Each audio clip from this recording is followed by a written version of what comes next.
Oh, okay. All right, good. Okay. New camera lady, walking her through it. So all the dogs that come in, they are stuck on a lure. So if you don't know what a lure is, it's this. You have a piece of food, could be a ball, it's usually food, in your hand, and you're just going like this. The dog's following around. Okay? So it'd be like, I see everyone does this. They go, sit, sit, sit. He's doing it, right? Do we stand? He won't stand. Okay, they go like this. They say it, the dog doesn't do it. They go, sit.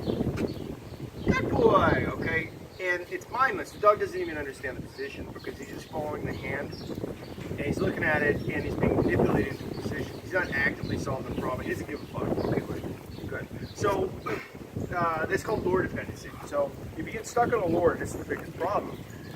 Probably why owners shouldn't use food because food's hard, right? But I would estimate probably more than half the dogs that come in, they're lure fixated. So just following the owner's hand around, it's very transactional. A lot of problems with it. So breaking lure dependency, I'm going to do like 2 or 3 videos on this, just little tricks you can do. You can do this with your dog daily if you find yourself in that kind of dynamic, just to get the dog to fucking sit or something. And they're all pretty simple drills, and this is the first one, the most important. It's just sending them to play. So he's a fairly advanced dog, allegedly.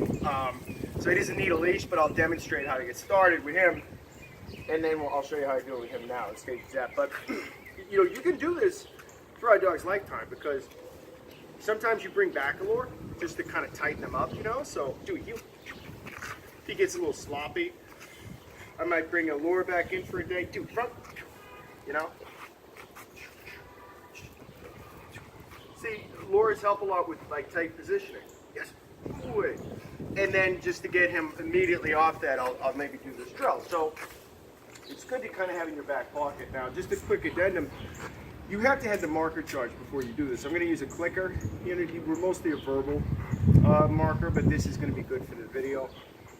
He understands it still. Yes. Okay, so he gets it. But all it is, if you don't know what a marker charge is or a marker, just fucking Google it or look it up on YouTube. I don't want to explain it now. But, so that means he's owed something. It means a couple of other things too, but charge your marker beforehand, okay? It's critical. All right, Dewey, here, come on. Good. All right, Dewey, place. Mark. Yes. You don't remember the clicker? Yes! Good. All right. Let's do a couple of these. So this is charging the marker since he doesn't remember it. You could do this 50 times.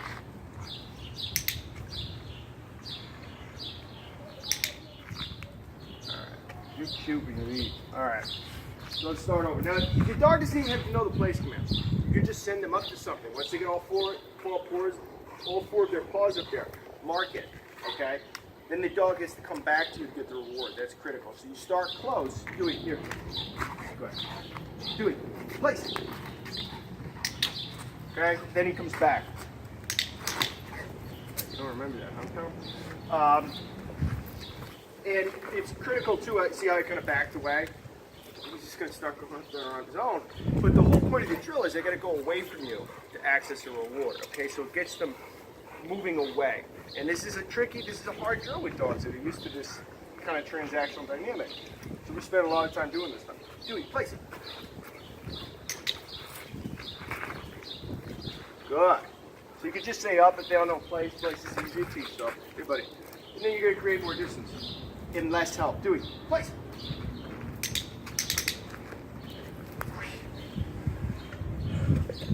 Dewey, place.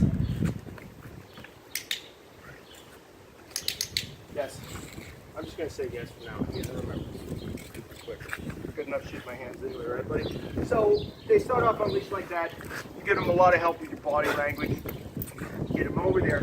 But you want to go as quickly as possible to more of a minimal kind of movement. Now I'll start these off leash. Dewey, heel. Let's go. Oh, heel. Of course, checking out. Let's go, big boy. I'll do a heel. Good boy. Do it, place. Yes. Yes. Good. We're going to create more and more distance. Okay. Now, I like to combine this once the dog's, in either an intermediate or advanced / maintenance phase of e-collar training with some e-collar taps, like directional taps. And it's good with him because he's doing, like, he checks out a lot, so he needs a lot of negative. He needs motivation on both ends of the spectrum, and a decent amount of both. More positive, but definitely he needs some a little bit of negative motivation and do shit sometimes. So this is a huge drill for like intermediate e-collar conditioning, because you're adding a layer to it, because now you're telling them a different message. They can actually mean go away from me. It gives them subtle directional cues. Dewey, place. Yes, but I'm not going to use it now unless I need to. Very good. Wee. Good. You.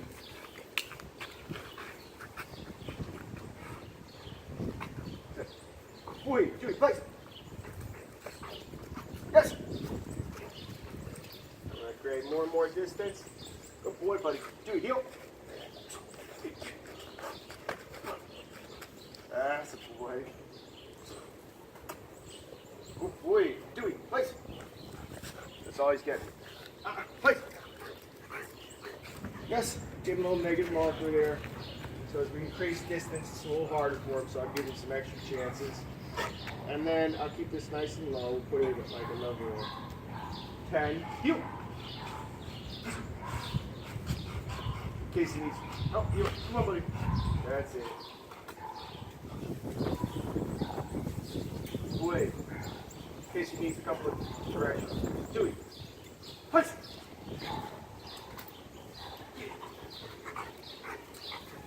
Yes.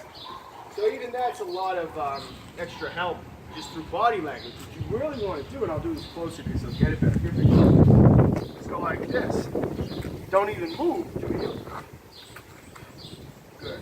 But you can kind of look at it. So watch my eyes. It's much easier. Do it here. Here, hands. Do it. Do it. Sit. Good. Alright. Dewey. Place. Yes.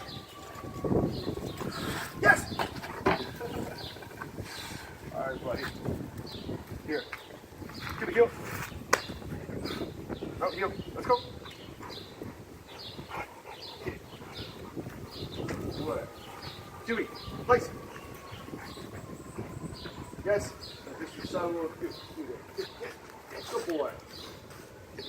And now we'll do this just automatically. A little e-collar stem just to get his ass moving a little bit if you want. Do it, yep. Come on, let's go. I'm going to tap it once or twice. Nobody kill. Good boy. Dewey. Place. Tap, tap. Oh, place. Look at you again. Yes. Boy. I can stretch. Boy. Again, it's not really a correction. It's just kind of like giving him some directional cues and a little negative feedback on this position. But come on, let's go. Heel. You're a tough dog, buddy. Dewey, place. Tap, tap. Yes. Yes. Very good. Okay. So I think that, illustrates the point well enough. He's not looking at my hand. You know what I mean? So, what other thing you can do? Hold the food in your hand. Dewey. Once they get real good. Dewey, heel.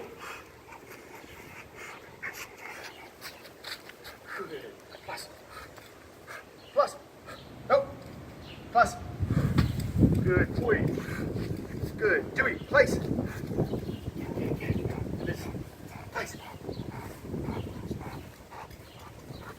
You're going to need some compulsion probably. Yes, a little bit. Soft touches, negative pressure just to get them moving away from it, maybe in the beginning. Let's do it again.